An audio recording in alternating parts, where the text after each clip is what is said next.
Hi folks, I'm Jared Bentley. You're watching the Johnson City Press Week in Review right here on JohnsonCityPress.com.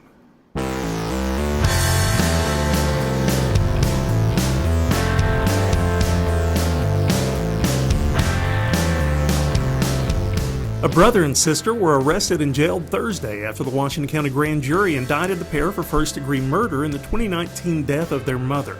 The indictments stem from allegations of abuse and neglect involving 68-year-old Sheila June Murray after she was hospitalized and later died.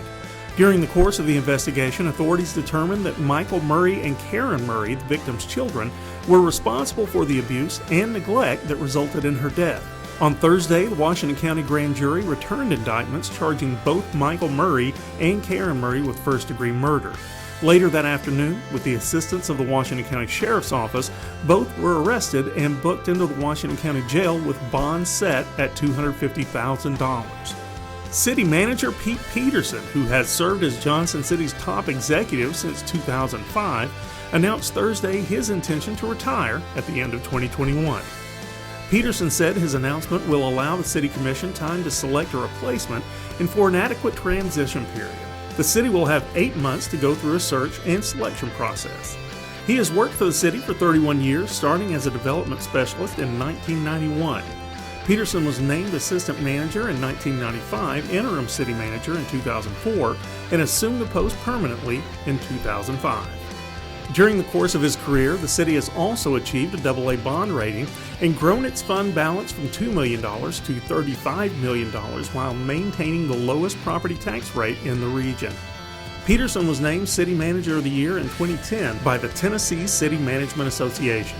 Among other projects, Peterson noted the many recent accomplishments made downtown, pointing to the construction of new parks and infrastructure to control flooding. Walnut Street is continuing with its progression and will begin to look a little different as the months pass. As the Model Mill property nears completion, the facade at JRH Brewing should go through some changes as well. When COVID-19 came to the region, the economic fallout hit JRH Brewing and its owner, John Henrights, pretty hard. The brewery's sales fell significantly this past year, declining to about 25% of the normal level.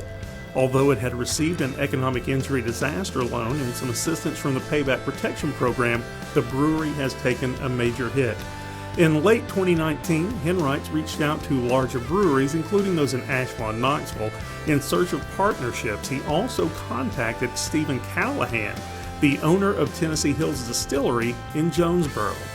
In October of last year, Callahan checked back to see if the brewery would be willing to sell its assets to him and his business partner, Scott Andrew.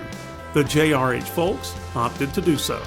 Callahan and Andrew plan on bringing a multi-million-dollar project to West Walnut Street that will encompass 3 properties along the roadway, which will include setting up shop in JRH Brewing's old home. Callahan and Andrew bought the brewery's equipment and have the rights to JRH Brewing's recipes for 3 years. They also purchased outright the Tree Street's Pale Ale and the Tannery Knobs IPA.